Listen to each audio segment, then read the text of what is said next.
Hi, Milo. How are you doing? Sorry, that was bad timing. I'm good. How are you? I'm good. Very excited. Very excited. Thank you so much for taking the time to join me today. Welcome to Eurovisionhaus. How are you doing? How are you feeling as we get closer to MGP 2026? I'm good. I feel pretty good. It's kind of crazy to think about that it's so soon now, but it's I feel pretty organized. At first, it's like that jump reaction where you're like, "Oh my gosh, it's so soon," and then like it quickly disappears when you're like, "Oh yeah," but I feel like we've been working at it for ages, so I feel like I'm actually kind of organized. So before we dig into your song and all about MGP and MGP 2024 as well, so let's start with some icebreaker games to lighten up the mood. The first one is called This or That. Quite simple. I'll give you two Yeah, options and you pick the one you'd prefer. So the done. first one, YouTube or Netflix? Ooh, totally YouTube, 100%. Chocolate or cheese? I would say chocolate because I don't eat much chocolate, but cheese is so stinky. And so Okay. it kind of gets on my nerves. Coffee or tea? Ooh. That's hard because I drink tea sometimes, but I don't drink a lot of coffee either unless I'm super jet lagged. So at Okay. least it has a purpose. So maybe coffee. Okay. Pizza or sushi? Mm. Ooh, that's tough because that's like my diet. That's like the only thing I eat. My diet. I love this. Yeah, literally. It's not rounded. It's not healthy. I think maybe pizza's easier to get my hands on, I feel Okay. like. Okay. Sushi. And Maybe what pizza. what about pineapple on pizza? Yes or no? Oh, No? that Okay. sucks. No way. I mean, Okay. look, people can do what they want, whatever. I can't cook at the best of times, so I really can't say anything. But I think that I would never do that. I would never do that. I would never do that. No. Oh, it goes against my whole belief system. Drama or comedy? Mm, that's hard. Um, hmm. I'd probably want to watch maybe a comedy because I think it's just nice to like not have to think sometimes. Yeah, a no-brainer. It's easier to Yeah, watch. literally. Yeah. City life or countryside? Um, I think I think I'd say the city life. I have like two existences when I'm in Australia, which is like a little outside of the city, and then I have Oslo, which is directly in the city. Mhm. And they're both good, but I really like to be, I get FOMO. I like to know what's happening. Yeah. Lady Gaga or Beyonce? Oh, Lady Gaga, Okay. 100%. Okay. I It was think easy. This was Beyonce's easy. great, but I don't listen to her, and that's my tale. It's like, oh, she's Mhm. super talented, but I just like if I look at my playlist, Yeah. Fair. Fair. hmm, Morning person or night owl? I it's really weird because I'm a night owl, but I actually feel like I'm easy when I get up in the morning. I'm just like, yeah, okay. Okay. So Let's yeah, I go. don't know. It's like, yeah, it's weird. Even if I've been up at like 4 a.m., I'm like, I should be more tired than this. And the last one, sunrise or sunset? Sunset. Hmm. Sunset, I think, is super cool. Thank you so much for playing along. So the second Yep. game is actually just one question. If you could switch lives with someone for 24 hours, who would you choose and why? For 24 hours, somebody could switch lives with. That's crazy. Hmm.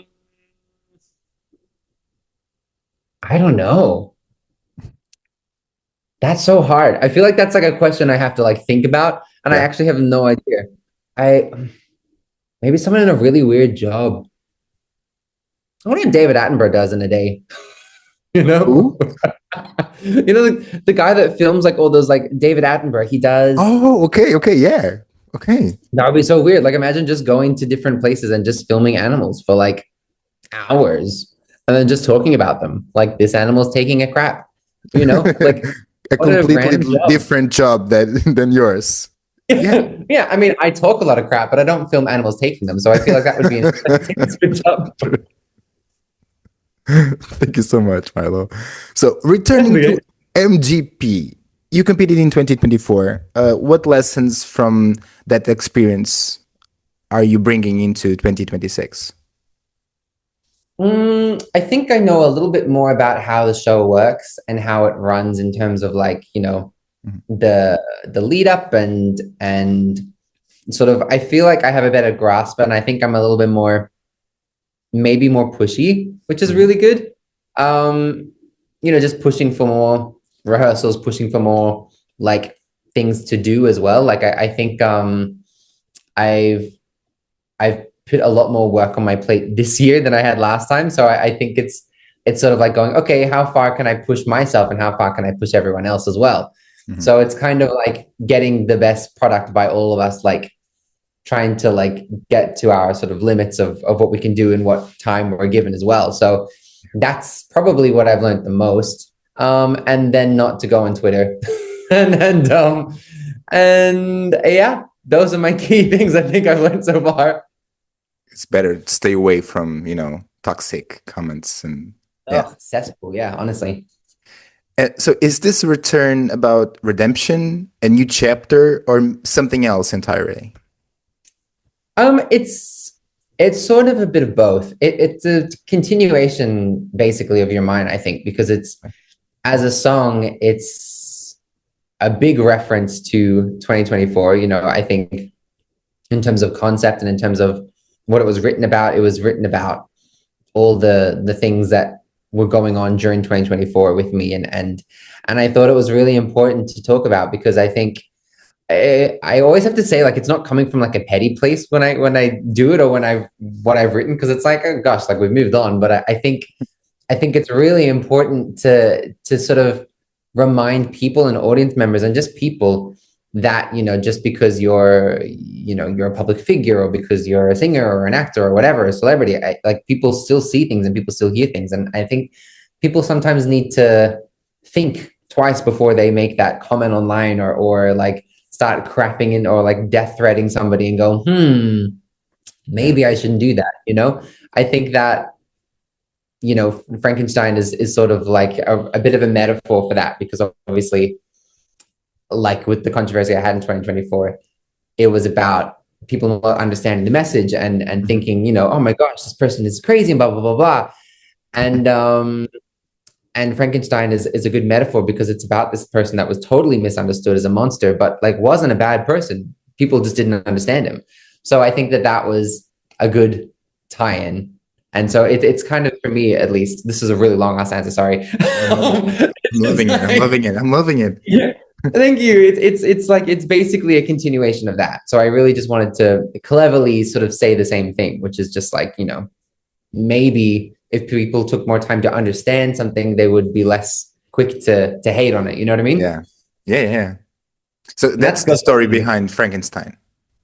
yeah. So does the doctor represent a specific person, the industry, or maybe society, The or doctor. everything? Well, it's a really broad thing because when it comes to like the story of Frankenstein, it's the town and it's the doctor and it's everybody that's sort of built up this personality that the monster has that he didn't even get to create and sort of and that made them all dislike him and that to me I thought was really sad and while I wasn't in the exact same boat at all I think that is a big part of how the media at least portrayed everything and I really wanted to make it clear that like the monster isn't the artist that just has concepts and ideas and an imagination. The monster are the people that can't let him do it. They can't let an artist be creative and make stuff that doesn't have to be quite as deep as people make it out to be. So I think that was kind of the doctor was sort of the media and the people that were online sort of spreading Hate comments and hate. yeah. Yeah, just people that were just, against it without understanding it. And I think that was such a shame because obviously like the song people lyrically didn't understand, even though I thought it was clever, but I didn't think I was like that clever. But then when they saw the performance, they were like, oh, like he's insane because he's in the mental institution. They're the nurses. And I was like, yeah, obviously, but you guys already tried to like cook me before I even got on stage. It's a So metaphor. It's a metaphor. Come on. really, I was like, man, Yeah, did no one finish English in school? Like, it's not that difficult to understand. it's not. But whatever. But I think, yeah, people love to hate. Yeah, very That's, true. yeah, that's the point. So they won't let me in society like before. Mhm. This feels very contemporary. Are you commenting on social pressure or maybe the cult of perfection?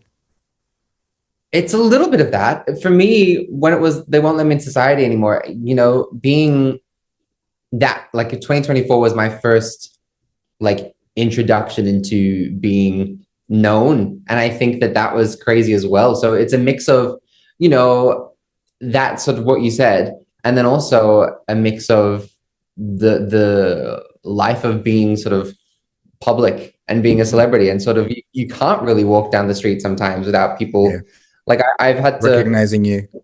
Yeah, and Yeah. I pick certain days that I go to shops that I like to go to because my fans know which ones they are, and they hang out there waiting. Sometimes they're like, "He'll come today," and it's just kind of like, those sorts of things are a part of the everyday life for someone that's in that job, and I think that that was all a learning experience for me as well, and so it was kind of a nod to that, Mhm. and that whole I'm just learning how to do this stuff. Like I don't actually know what I'm doing. I don't know how people are supposed to act, and I don't have that media training. I probably had some at some point, but I don't use it.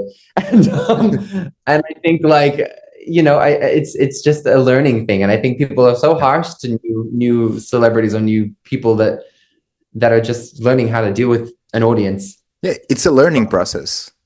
Totally. And I It's not, think, yeah, and I've spoken to other artists and other people, other public figures and whatnot about like how to like best ways to manage things and what do they yeah, think about this, but everyone's audience is so different too. Like yeah. I'm like, do you guys get like DMs like this, or do you guys get sent stuff like this? And they're like, no. And I'm like, oh, I okay. guess it's just me. Yeah, it's like it's just me. I was talking to Luke Black from Eurovision, and I was like, do your fans do this? And he was like, no, buddy. And I was like, oh, okay. Okay. I'll So just figure it out, I guess. the cores are very, I would say, hypnotic. Were Thank you. you aiming to create a sense of obsession? Always. Always. Oh, I feel like nice. that's very on brand. I think for me, I really, really, really, really, really make sure that there's lots of hooks and there's catchy parts to a lot of my music, because as obviously someone who writes and produces and sings as well, obviously, I think like it's a really important to have something that's catchy to Yeah. sing. And I think like I'm a big sucker for something that really just gets nailed into your head. And yeah, it came pretty quickly too when I was writing that melody. I think the best and easiest melodies to recognize and that are catchy usually come pretty fast. Mhm. So it's the simplicity of them, I guess, and the pattern. I don't know. So this song feels very theatrical. Can we expect a darker, more dramatic staging as well? Yeah, pretty much. I think it's a good balance of being like a bit on the spooky, darker esque side because of what it's also about, but then it's not all negative as well. So it's Mhm. like it's also it's sort of about discovering that you actually in the end have like control over your own existence and your own story, and I think that that's a great message to sort of spread to people because everyone's gets judged for being different in any job, life, school, whatever. And I think that it's not just that as well. It can be like your private life stuff too, and I think that it's just a great message to be like coming out of it Mhm. and being stronger for it. And I think that that's Face kind it. of, Yeah. yeah, facing it. That's a good way to say it. I should have just said that. Go on. And that's a great way to summarize it. It's sort of like, yeah, discovering where you are and what's happened to you, and then how to navigate it and sort of in the end come out better for it and stronger for it. So that's kind of what it's about. That's How would you describe the visual universe of your staging in 3 words? 3 words. Okay. Yeah. Um, it's cinematic, I think, Mhm. is one word. I think um, it obviously has like that sort of like aesthetic, like it's quite like dark. Mhm. Um, but then also the third word, huh? Yeah, that's a good one. Playful, Playful. Okay. because it is dark too. It's sort of like, yeah, it's like it's good. It's good. Very excited. Very excited. So if you close your eyes for a minute and imagine yourself standing on the Eurovision stage in Vienna, Hmm. what do you see? What do you feel? What do I feel? Um,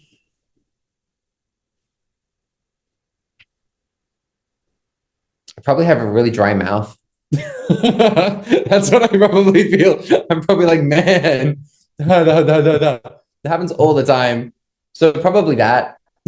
But then also feeling like if I was on that stage, I think I would just be super excited and super like thankful that I think, Norway chose, chose me to do it. I just want to make everyone proud and do a good job, and so if they let me, I'll do it. But yeah, that's probably all I would feel. And dry mouth. Also, dry mouth. Yeah, and dry mouth. Yeah, literally. Thank you so much. This was a pleasure. To wrap up, what message would you like to share with everyone who have been so supportive during this journey? I would say thank you so much. Like they know I love them so much. I say it way too much. And I think they're amazing, and I just want to do this is all for them, and for telling a good story, and I mean it's obviously for me too, but I think like, yeah, thank you for always believing in me even when I was getting the hate, so yeah, that's probably what I would say. Thank you so much. So, No, thank wish you the you. best of luck. Uh, Maybe, yeah, it's less than 2 weeks, right? MGP. Yeah, Yeah, next on the week 28th, right? head to location, yeah, so Okay. So, wish you the best of luck and thank you. go for the win. Vote for me. Well, thank you so much and have a beautiful day. Yeah, you too. Thank you. Thank you so much. Bye bye. See ya.